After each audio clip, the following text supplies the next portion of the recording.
போராட்டம் வேணாமா, போலீஸும் வேணாமா, போனஸும் சம்பளமும் தானா கைக்கு வந்துடுமா. ஒரு பெண் கொஞ்ச நேரம் கூட ஓய்வு எடுக்க முடியாது. பண்ணையாரு கண்காணிச்சுக்கிட்டே இருப்பான், அந்த பொண்ணு ஓரமா உட்காரலாம், வேலை செய்யறா இல்லையான்ட்டு. அதே போல பால் கொடுக்கும் தாய்மார்கள் தனது குழந்தைக்கு பால் கொடுக்க முடியாது, கண்காணிச்சுக்கிட்டே இருப்பான். அப்ப என்ன செய்வாங்கன்னா,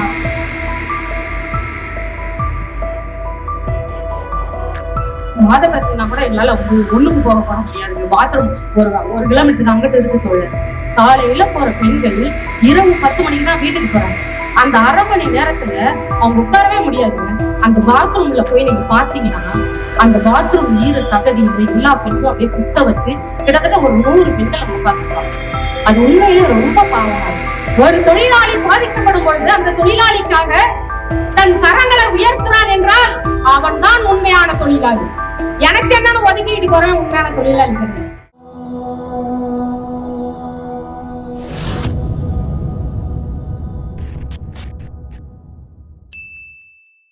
ஒதுங்காதே ஒதுங்காதே ஒன்று சேர், ஒதுங்காதே ஒதுங்காதே ஒன்று சேர், ஒதுங்காதே ஒதுங்காதே ஒன்று சேர். ஏன் ஒதுங்க வேணாம்னு சொல்றோம்? இன்றைக்கு சூழ்நிலை எப்படி இருக்குது? போராட்டம் வேணாமா, போலீஸும் வேணாமா, போனஸும் சம்பளமும் தானா கைக்கு வந்துடுமா, போனஸும் சம்பளமும் தானா கைக்கு வந்துடுமா. எந்த போராட்டத்திலையும் நான் ஈடுபட தயாரா இல்லைங்க.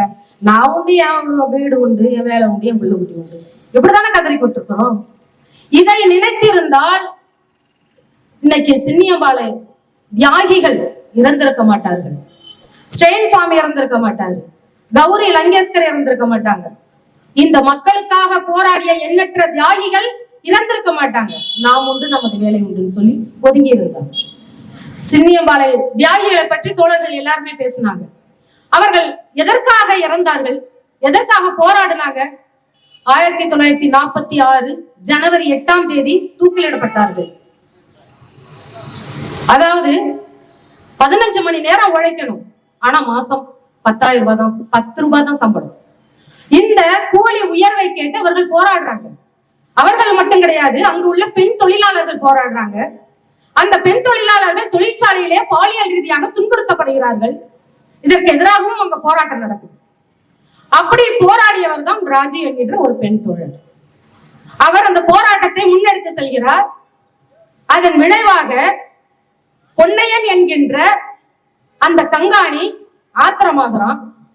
அந்த தோழர் போராட்டம் முடிச்சுட்டு வரும் பொழுது வழியை மறைத்து 4 பேர் சேர்ந்து கூட்டு பாலியல் பலாத்காரம் செய்கிறார்கள்.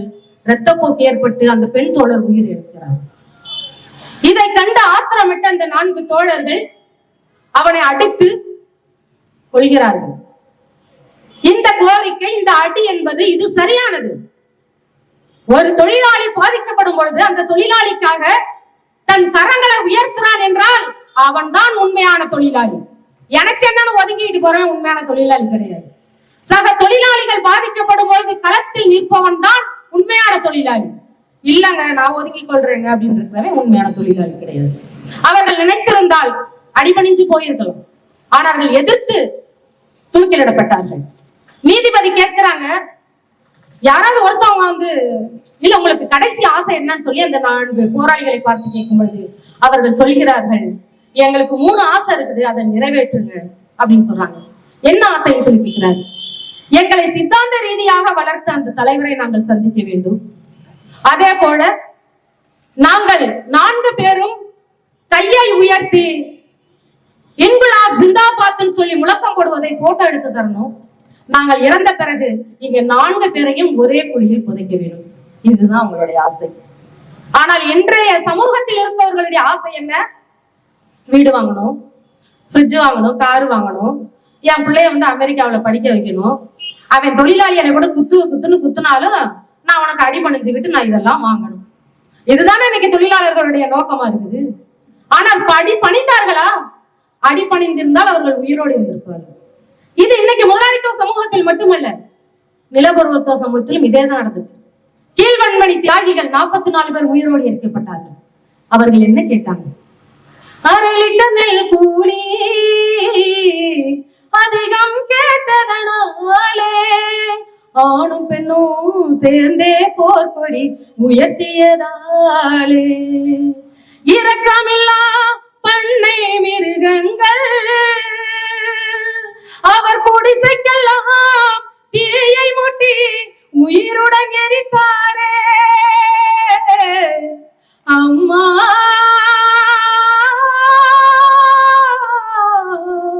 சொல்ல நெஞ்சும் குமரும். 1/2 லிட்டர் நெல் கூலி உயர்வா கேட்டதால் 44 விவசாயிகள் எரிக்கப்பட்டாங்க. விவசாயிகளுடைய உழைப்பு என்ன? இன்றைக்கு பெண்கள் எந்த அளவுக்கு பாலியல் ரீதியாக ஒடுக்கப்படுறாங்களோ அதுதான் நிலப்பிரபுத்துவ சமயத்திலும் நடந்தது. ஒரு விவசாயி எப்ப வயலுக்கு போவான்? கோழி முழிக்கிறதுக்கு முன்னாடி வயலுக்கு போவான். கோழி தூங்கின பிறகுதான் வீட்டுக்கே வருவான்.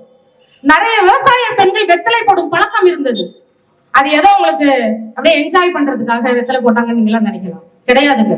ஒரு பெண் கொஞ்ச நேரம் கூட ஓய்வு எடுக்க முடியாது. பண்ணையாரு கண்காணிச்சுக்கிட்டே இருப்பான். அந்த பொண்ணு ஓரமா உட்காரலாம், வேலை செய்யறாளா இல்லையான்ட்டு. அப்ப அவங்க என்ன செய்யறாங்கன்னா கொஞ்சம் கால் அசரணும்னு சொல்லிட்டு வெத்தலை போடுவாங்க. நிறைய விவசாய பெண்கள் வெத்தலை போடும் பழக்கம் இருந்தது.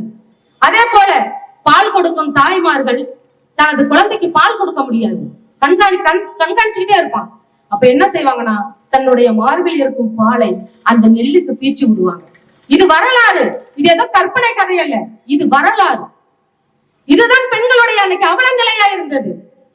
ஆகவே எப்படி ஒரு நிலப்பிரபுத்துவ சமூகத்திலே பெண்கள் ஒடுக்கப்பட்டார்கள், விவசாயிகள் ஒடுக்கப்பட்டார்கள், அதுதான் இன்னைக்கு முதலாளித்துவ சமூகத்திலும். இன்னைக்கு நாடு முன்னேற்றான், வளர்ச்சி அடைஞ்சிச்சுன்றான்.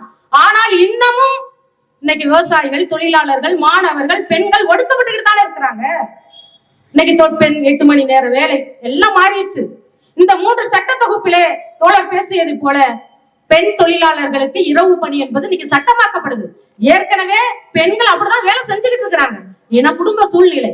இன்னைக்கு ஒரு வீட்டுல கணவர் வேலைக்கு போறாருன்னு சொன்னா அவர் பிகாம் பிஎஸ்சி படிச்சிருந்தா கூட அவருக்கு சம்பளம் எவ்வளவுன்னு சொன்னா 8000 10,000. இதை வைத்து இன்னைக்கு குடும்பம் நடத்த முடியுமா? இன்னைக்கு நம்ம மாமி இருக்காங்களே, ஜிஎஸ்டி மாமி, அவங்க ஒன்னொன்னுக்கும் வரி போட்டுக்கிட்டு இருக்கிறாங்க. இவங்க போடக்கூடிய ஜிஎஸ்டி வரியை வச்சு நம்ம குடும்பம் ஒன்னும் செய்ய முடியாது. பிள்ளைய படிக்க வைக்க முடியுமா? இல்ல கேஸ் வாங்க முடியுமா? இல்ல சாப்பிடதான் முடியுமா? ஒண்ணும் முடியாது. வீட்டுக்காரர் வேலைக்கு போகணும், பிள்ளை வேலைக்கு போகணும், பொண்டாட்டி வேலைக்கு போகணும், பொண்ணு வேலைக்கு போகணும். இந்த கோவையில ஒரு விஷயம் எனக்கு இருக்குது.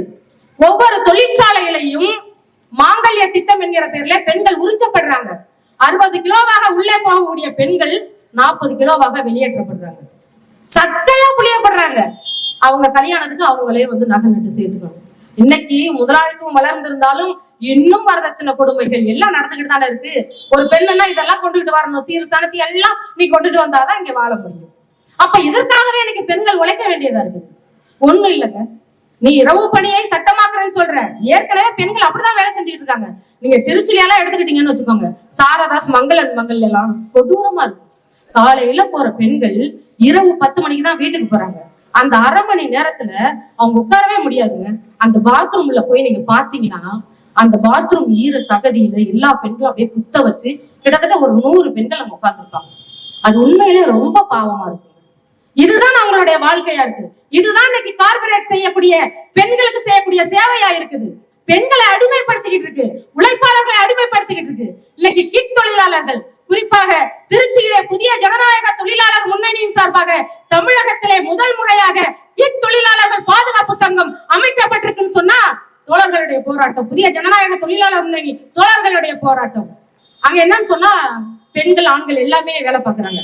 அந்த காம்பவுண்ட விட்டு நம்ம வெளியில வந்துட்டோம்னு சொன்னா ஆஃப்லைன் கட்டிடும். அந்த பெண் மாத பிரச்சனை அப்படின்னு சொன்னா பாத்ரூம் கூட போக முடியாது. ஏன்னா பாத்ரூம் அவங்க ஒரு லைன் கொடுத்துருப்பாங்க, இந்த எல்லைக்குள்ளதான் நீ வச்சிருக்கணும். அந்த எல்லையை மீறி நீ போயிட்டீங்கன்னா ஆஃப்லைன் காமிச்சிரும். அப்புறம் அவங்க ஆர்டர் எடுக்க முடியாது. அப்படி நிறைய பெண்கள் எங்கள்கிட்ட அவங்க சொன்னாங்க, மாத பிரச்சனைனா கூட எங்களால ஒண்ணுக்கு போக கூட முடியாதுங்க, பாத்ரூம் ஒரு கிலோமீட்டருக்கு அங்கிட்டு இருக்கு தோழர், என்னால ஒண்ணுக்கு போக கூட முடியாது தோழர் அப்படின்னு சொல்லி அவங்களுடைய அந்த வருத்தத்தை தெரிவிச்சாங்க. இதுதான் முதலாளித்துவம், இதுதான் கார்பரேட் மயம் ஏற்படுத்தி கொடுத்த இன்னைக்கு வாழ்க்கையாக இருக்குது மக்களுக்கு.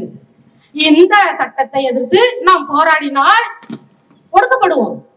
இன்னைக்கு புதிய சட்டம் வந்திருக்குது. அமித்ஷா பேசினாருங்க.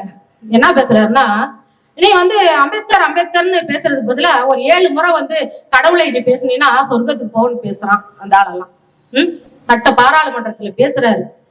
ஆனால் இன்னைக்கு சட்டம் என்ன ஆக்கப்பட்டிருக்குது? நீங்க எதை எதிர்த்தும் போராட முடியாது. 15 மணி நேரம் வேலை நீங்க செய்யணும்னா செஞ்சுதான் ஆகணும். எதிர்த்து நீங்க தொழிலாளர்கள் போராடுனீங்கன்னா நீங்க சிறை வைக்கப்படுவீங்க.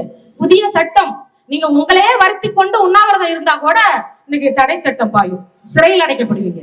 அதுதான் இன்னைக்கு புதிய சட்டம் கொண்டு வந்தது. அப்ப தொழிலாளர்கள், மாணவர்கள் யாருமே போராட முடியாது. இந்த கார்பரேட்டினுடைய நலனுக்கு சேவை செய்யப்படையாதா இந்த மோடி அரசு செயல்பட்டு இருக்குது. ஸ்டெர்லைட்டுக்கு எதிராக துப்பாக்கி சூடு நடத்தினது யாரு? இதே மோடி அரசு தான். போராடுறவர்களை பார்த்து பார்த்து சொல்றான். அதே போல டெல்லி விவசாயிகள் போராடும் பொழுது காரை ஏத்தி கொண்டான். அதே போல இன்னைக்கு எல்லா மாணவர்களும் விவசாயிகளும் இன்னைக்கு படுகொலையில தள்ளப்படுறாங்க. தங்களுடைய வாழ்வாதாரத்தை இழந்து வீதியிலே வீசி எறியப்படுறாங்க. இந்த கார்பரேட் மயத்தை நாம் ஒழிக்க வேண்டுமானால் அதற்கு சேவை செய்யக்கூடிய காவி பாசிசத்தை நாம் வீழ்த்த வேண்டும். அது நம்ம தனியால நின்று வீழ்த்த முடியாதுங்க. வெறும் சிகப்பு மட்டும் நின்றால் இந்த கார்பரேட் காவி பாசிசத்தை வீழ்த்த முடியாது. கருப்பு, சிகப்பு, நீலம் 3 இணைந்தால் மட்டுமே இந்த கார்பரேட் காவி பாசிசத்தை நாம் வீழ்த்த முடியும். அந்த வகையிலே இணையுங்கள், புதிய சட்டத்தை தகர்த்தெறிவோம். நாம் சுதந்திரம், சமத்துவத்தை அடைய வேண்டுமானால் இந்த கார்பரேட் காவி பாசிசத்தை வீழ்த்த கருப்பு, சிகப்பு, நீலம் என்ற ஒரு ஐக்கிய முன்னணியை நாம் கட்டுவோம். வாருங்கள் தோழர்களே. நன்றி.